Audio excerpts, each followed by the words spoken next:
तो कभी कभी ना ऐसा होता है कि लोगों को ना प्यार तो चाहिए होता है, लेकिन जब वो प्यार उनको मिलने लग जाता है तो उनको समझ में नहीं आता कि इस प्यार के साथ उनको आखिर करना क्या है। और फिर ना वो अपने कदम जो हैं वो पीछे हटाने लग जाते हैं। अब इसी चीज़ से रिलेटेड मुझे एक सब्सक्राइबर ने एक बहुत लंबा ईमेल किया। उन्होंने लिखा कि मेरी एक गर्लफ्रेंड है और बहुत टाइम हो गया उनकी इस रिलेशनशिप को, लेकिन जो उनकी प्रॉब्लम है ना वो ये है कि जैसे ही उनके बीच में चीज़ें जो हैं वो इंटेंस होने लग जाती हैं, थोड़ी सीरियस होने लग जाती हैं, तो वो लड़की कदम अपने पीछे हटाने लग जाती है, ख्याल रखती है उनका, सारी चीज़ें करती है उनके लिए, आउट ऑफ द वे जाके चीज़ें करती है। लेकिन जैसे ही इनकी तरफ से जब इन्हें ऐसा लगता है कि चीज़ें अब आगे बढ़ाई जाएं, तो वो लड़की डर जाती है, परेशान हो जाती है और फिर वो इनसे बात करना बंद कर देती है। और फिर कई बार क्या होता है कि इनको गुस्सा आ जाता है ऐसी चीज़ों पे और फिर ये बात करना बंद कर देते हैं उससे। ये सोचते हैं कि ठीक है, ब्रेकअप कर लेते हैं, जब रिश्ता कहीं आगे जा ही नहीं रहा। और जब ये बात करना बंद कर देते हैं तो थोड़े दिनों बाद वो लड़की फिर से इनकी ज़िंदगी में आ जाती है, फिर से बातें करने लग जाती है इनसे। तो ये बड़ा स्टक महसूस कर रहे हैं, इनको समझ में नहीं आ रहा कि वो करें क्या। तो ना अब ना ये समझने की कोशिश करते हैं कि आखिर उस लड़की के साथ चल क्या रहा है, क्या ऐसे साइकोलॉजिकल पैटर्न हैं उसके साथ जिनकी वजह से वो ये सारी चीज़ें कर रही है। अब ऐसा होता है कि आपने भी देखा होगा कि अगर किसी के साथ बचपन में या कभी भी ज़िंदगी में कोई बुरा एक्सपीरियंस रहा होता है, जैसे कि पानी के साथ कुछ बुरा एक्सपीरियंस हो गया, कोई डूबते डूबते बचा या ऊंचाई से गिरते गिरते बचा, तो उस चीज़ का डर बैठ जाता है दिल में। और इसी तरीके से कई लोगों के साथ ऐसा होता है कि उनको प्यार के लिए ही डर बैठ जाता है।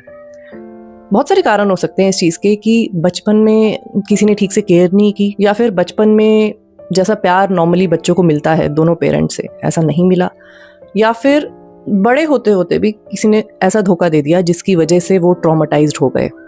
मतलब कि प्यार को लेके ही उनको एक डर बैठ गया दिल में। मतलब कि चाहते तो हैं वो लोग कि उनको कोई प्यार करे, लेकिन जब वो प्यार उनको मिलने लग जाता है तो एक चीज़ तो ये होती है कि उनको डर लगने लगता है उस प्यार से, और दूसरी चीज़ उनको ऐसा लगता है कि दूर हो जाओ यहाँ से, क्योंकि उन्हें डर लग रहा है प्यार से, तो अपने कदम वो पीछे हटाने लग जाते हैं। सबसे पहली चीज़ जो आपको समझनी है वो ये है कि उस लड़की के अंदर प्यार को लेके, रिश्तों को लेके कोई ट्रॉमा है, कोई डर है। इसी वजह से जब भी चीज़ें इंटेंस हो जाती है ना तो वो अपने कदम पीछे हटाने लग जाती है। अब होता क्या है कि वो ये सारी चीज़ें जो कर रही है वो इंटेंशनली नहीं कर रही है, कोई मैनिपुलेशन गेम भी नहीं खेल रही है, पर उसको खुद ही समझ में नहीं आता कि वो ये कर क्या रही है, क्योंकि उसको खुद अपने ट्रॉमा नहीं पता, क्योंकि वो खुद उन ट्रॉमा से बाहर नहीं निकल पाई है, हील नहीं है वो उन ट्रॉमा से। तो इसलिए जब ये सारी चीज़ें वो कर रही होगी ना, उसको भी ना अपने ऊपर गुस्सा आता होगा, उसको भी गिल्ट फील होता होगा कि वो ये सारी चीज़ें क्या कर देती है। अब यहाँ पे आपको क्या करना है? सबसे बड़ी गलती जो रिलेशनशिप में लोग करते आते हैं ना, जहाँ पे भी इस तरह का केस होता है, वो ये करते हैं कि वो अपने ऊपर जिम्मेदारी ले लेते हैं कि हम ठीक करेंगे उस इंसान को, हम उसके ट्रॉमा को ठीक करेंगे। मुझे नहीं पता कि आपको क्या पता है उसकी पास्ट लाइफ के बारे में, लेकिन थोड़ा बहुत कुछ ना कुछ पता ही होगा आपको। तो हम ऐसा समझते हैं कि हम सेवियर हैं, हम जाएंगे, हम उसकी ज़िंदगी में शामिल होंगे और हम उस इंसान को ठीक करेंगे। लेकिन वो जो हमारी एफर्ट्स होती हैं ना, वो एक पेन किलर की तरह काम करती हैं, बस सिर्फ टेम्परेरी इफेक्ट होता है उन चीज़ों का। क्यों? क्योंकि ठीक जो है ना वो उस इंसान को खुद ही करना है। हम सिर्फ उसको सपोर्ट कर सकते हैं, जो मेन एफर्ट करनी है ना वो उसी इंसान को करनी है। हम उस मेन एफर्ट को रिप्लेस नहीं कर सकते कभी भी। और जब तक वो एफर्ट वो खुद से नहीं करेगी या करेगा, तब तक वो खुद भी इसी लूप में फंसा रहेगा और आप भी इसी लूप में फंसे रहोगे हमेशा, क्योंकि वो ट्रॉमेटाइज्ड है। उसको इस चीज़ से बाहर निकालने के लिए आपको उससे बात करनी पड़ेगी, आपको उसको ये समझाना पड़ेगा कि अगर कोई ऐसी चीज़ें हुई हैं ज़िंदगी में तो या तो वो आपके साथ शेयर करे या फिर किसी काउंसलर के पास जाके उससे शेयर करे और अपने आप को हील करे।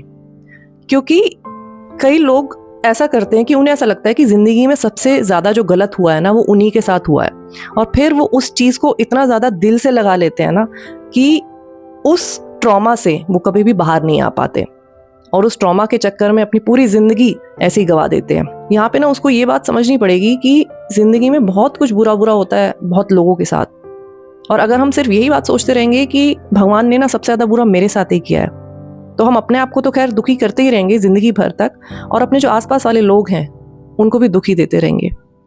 तो इन सारी चीज़ों को हील करना पड़ेगा। जब तक वो इन चीज़ों को हील नहीं करेगी तब तक वो कभी भी नॉर्मल नहीं फील कर पाएगी, तब तक वो ज़िंदगी में कभी भी आगे भी नहीं बढ़ पाएगी। तो इन द एंड मैं आपको ये कहना चाहती हूँ कि आप गुस्सा भी मत रखो किसी भी तरह का उससे, क्योंकि वो खुद ही अपने चीज़ों में बहुत बुरी तरह से उलझी हुई होगी, वो खुद ही बहुत फ्रस्ट्रेटेड, बहुत इरिटेटेड फील कर रही होगी लाइफ में।